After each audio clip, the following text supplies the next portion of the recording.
શરૂ છે, ચાલુ છે ને હવે કશું ઘટવાનું એવું લાગે છે. બસ આજ પ્રેમ આપતા રહીજો. ખાસ મારે બીજી વાત કરવી છે કે તમારા બાળકને ભણાવજો. અને બીજી ખાસ વાત એ છે કે તમારા વિસ્તારની અંદર, તમારા ગામમાં, તમારી આસપાસ એવું કોઈ પણ બાળક દેખાય જેના મમ્મી નથી, જેના પપ્પા નથી, એમને ગામ લવાલ, તાલુકો વસ્તો, જિલ્લો ખેડા ત્યાં મૂકી જજો અથવા અમને જાણ કરજો, અમે લેવા આવીશું. અને આ વખતે અત્યારે આપણી પાસે 1000 બાળકો છે. જાહેરાત મેં કહ્યું કે જાહેરાત કરવાની છે, પણ મેં નક્કી કર્યું હતું કે આપણે નયનસિંહના સમૂહમાં જ આપણે જાહેરાત કરીશું. એટલે આ વર્ષે બીજા 1000 એડમિશનની આપણે તમારા ત્યાંથી જાહેરાત કરીએ છીએ.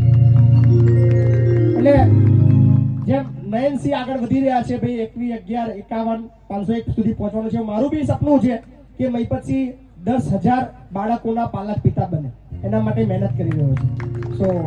સપનું છે કે ગુજરાતની અંદર કોઈ પણ બાળક શિક્ષણથી વંચિત ના રહે અને કોઈ પણ એવી માતા પિતા જે રોડ ઉપર રખડતા ભટકતા ના દેખાય, એના માટે વૃદ્ધાશ્રમ છે. અત્યારે 250 થી પણ વધારે વૃદ્ધો છે. અને એ બીજું વૃદ્ધાશ્રમ ભાઈ શશીભાઈ, અત્યારથી તમને આમંત્રણ આપી દો કે આવતા મહિને વૃદ્ધાશ્રમ 3 2 તો બની ગયા, એના ભૂમિપૂજન ની અંદર આવવા માટે તમને અત્યારથી આમંત્રણ આપું છું. તમને બધાને આમંત્રણ આપું છું. જ્યાં 1000 વડીલો રહી શકે એવી વ્યવસ્થા આપણે ઊભી કરવાના છીએ. એ એડમિશન તો 24 કલાક 12 મહિના ચાલુ છે. મે મહિનાની અંદર એડમિશન ચાલુ થાય છે.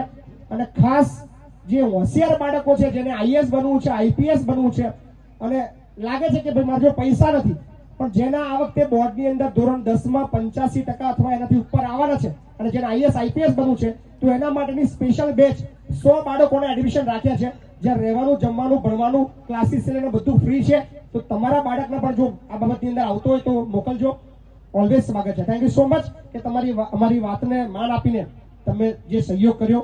Thank you. અને નયનસિંહ, બહુ બધી શુભેચ્છાઓ, ખૂબ આગળ વધો અને બસ આટલો પ્રેમ આપતા રહીજો. અને મેં જેમ કીધું એમ તમારા સાસુ સસરાને તમારા મમ્મી પપ્પા કરતા પણ વધારે પ્રેમ આપજો.